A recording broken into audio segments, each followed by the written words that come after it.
மாணவர் பருவத்தில் எனக்கு பொறுப்பளித்த அண்ணன் துரைமுருகனையும் இந்த நேரத்திலே நான் நினைத்து அவர் கரம் பிடித்து வளர்ந்தவன். இவ்வளவு நேரம் 10 நிமிஷம் தடையில்லாத கொடுத்த பேரவைத் தலைவருக்கும் நன்றி சொல்லி இன்று சட்டசபையில் பேசிய எம்எல்ஏ வேல்முருகன் 10 நிமிடம் இடையூறு செய்யாமல் பேச வாய்ப்பளித்த சபாநாயகருக்கு நன்றி என கூறியுள்ளது அவையில் சிரிப்பலையை ஏற்படுத்தியுள்ளது. அண்ணா பல்கலைக்கழகங்கள் இருப்பதற்கு காரணமாக இருந்தார் முத்தமிழறிஞர் கலைஞர் அவர்கள். ஆக எனக்கு திராவிட முன்னேற்ற கழக குடும்பத்தோடும் தலைவர் கலைஞருடைய கோபாலபுரம் இல்லமும் தலைமைச் செயலகமும் எந்த நேரத்திலும் நேரம் கேட்டு நான் பார்த்ததில்லை. என்னை எந்த அதிகாரிகளும் நேரம் கேட்டு தடுத்ததில்லை.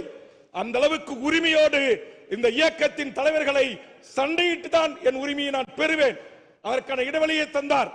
நான் தலைவர் கலைஞர் முதலமைச்சராக இருந்து அம்மையார் அவர்கள் எதிர்க்கட்சி தலைவராக இருந்து அதிமுக உறுப்பினர்கள் அனைவரும் அன்றைக்கு பேரவைத் தலைவராக நீக்கிய பிறகு உள்ளே வர முடியாத ஒரு சூழலில் ஒற்றை மனிதராக இருந்த அம்மையார் ஜெயலலிதா அவர்களுக்கும் எனக்கும் 1-to-1 வாக்குவாதம் ஏற்பட்டது.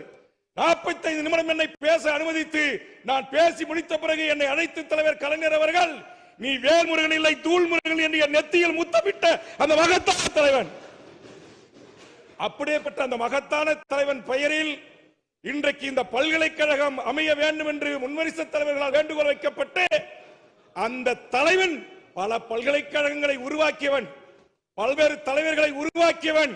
அந்த தலைவனுடைய ஒரு உறுப்பினராக இருந்து ஒரு சீடராக இருந்து பேச்சாளராக இருந்து படிப்படியாக முன்னேறிய என் அருமை நண்பன் கோவி செழியன் அந்த தலைவன் பெயரால் அமையப்படுகின்ற பல்கலைக்கழகத்திற்கு அந்த கோப்புகளிலே கையெழுத்து போடுகிற அரசியல் அதிகாரத்தை தந்த அந்த தலைவனை எண்ணுகிறேன். அந்த தலைவனின் தலை புதல்வன் நம்முடைய தமிழகத்தின் முதலமைச்சர் அவர்கள் தான் அந்த பதவி அவருக்கு தந்திருக்கிறார். எனக்கு உண்மையிலே இங்கே முதலமைச்சர் கூட அன்றைக்கு என்னை குறித்து ஒரு வார்த்தை சொன்னார், வருத்தம் தான். அதை திரும்ப பெறுவார் என்று எதிர்பார்த்தேன். ஆனா அந்த ஆதங்கம் எங்கள் தலைவர் ஜி.கே. மணி பெயரை சொன்ன உடனே ஒரு கருத்தை சொன்ன அண்ணன் வேலு உடனே நீக்கிவிட்டார். ஆனா ஒரு 40 ஆண்டு காலத்திற்கு மேல் திராவிட முன்னேற்ற கழகமாக உடைத்து எண்ணற்ற வழக்குகள் சிறைகள் அனுபவத்தை அளித்த பாரம்பரியத்தில் வந்த வேல்முருகன், அப்படிப்பட்ட வேல்முருகனை நான் அமைச்சர்களை எல்லாம் சந்திக்கின்ற போது, துணை முதலமைச்சர் அமைச்சர்கள் எல்லாம் சந்திக்கின்ற போது உரிமையோடு தான் பேசுவேன். அந்த உரிமை என் தளபதி நேத்தி கூட எனக்கு கொடுத்திருந்தாங்க. அறைக்கு போன எல்லா உயர்துறை செயலாளர் சீஃப் செக்ரட்டரி இருந்தாங்க.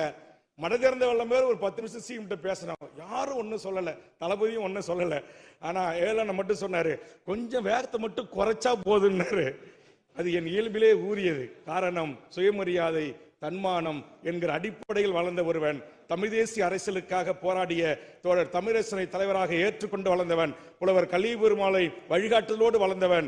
அப்படிப்பட்ட புலவர் கலிபெருமாளுக்கும் தியாகுக்கும் தூக்கு தண்டனை விதித்த போது அந்த தமிழ் தேசிய தலைவர்களின் தூக்கு கயிறை அறுத்தறிந்த தலைவன் தலைவர் கலைஞர் என்பதை இந்த நேரத்திலே நான் பதிவு செய்து, அந்த மகத்தான தலைவன் பெயரில் இந்த பல்கலைக்கழகம் அமைகிறது. எனக்கு என்னன்னா, தலைமை கூட ஒரு நாள் சொன்னார், ஞாபகம் இருக்கான்னு தெரியல, நீ என் கூட இருந்ததுன்னா வேற அப்படின்னாரு. அப்ப தலைவர் இருக்கும்போது. ஆனா அப்ப இன்னைக்கு அரசியல் ரீதியா கூட நான் கூட எங்க வேங்கியது மதினே சொல்லுவேன், நீங்க லா காலேஜில் படிக்கும் போது எங்கள் குடும்பம் திமுகவின் ஒன்றிய செயலாளர் பெரியப்பா சிவபிரகாசம், என் அண்ணன் ஒன்றிய இளைஞணி அமைப்பாளர் கோவி செழியன் அவர்களுக்கு தெரியும், தயாளமூர்த்தி மாவட்ட அமைப்பாளர். ஆக அந்த உரிமையோடு தான் இங்கே அமைச்சர்களாக இருக்கின்ற இடத்திலே நான் இந்த கட்சிக்கு உழைத்திருக்கிறேன், தியாகம் செய்திருக்கிறேன். எனக்கு கல்லூரி கொடுங்கள் என்று என் பொன்முடி அண்ணனிடம் சண்டையிடுவேன், வேலு அண்ணனிடையே நான் சண்டையிடுவேன். தமிழ் என்று பிரச்சனை அவர் சொல்வார், நான் 84 உனக்கு முன்னாடி நான் தமிழுக்காக மொழிக்காக புலிகளுக்காக பேசியிருக்கிறேன் என்பார். அப்படி போட்டி கொண்டு எங்கள் நேரு அண்ணனில் ஒரு நாளை கண்ணீர் விட்டு கூட சொன்னேன். முதலமைச்சர் இல்லத்திலே 1 மணி நேரம் அப்படி என்னை பேச விட்டு அமைதி காத்தார்கள் முதலமைச்சர் குடும்பம். அந்த அளவுக்கு என் நாதகங்களை அங்கீகரித்த தலைமைகள் திராவிட முன்னேற்ற கழகத்தில் தலைவர் கலைஞர் இருந்தார். உதயசூரியன் பார்க்கிறார், முதல் எம்எல்ஏ அவரை போய் பேட்டி எடுத்தேன்.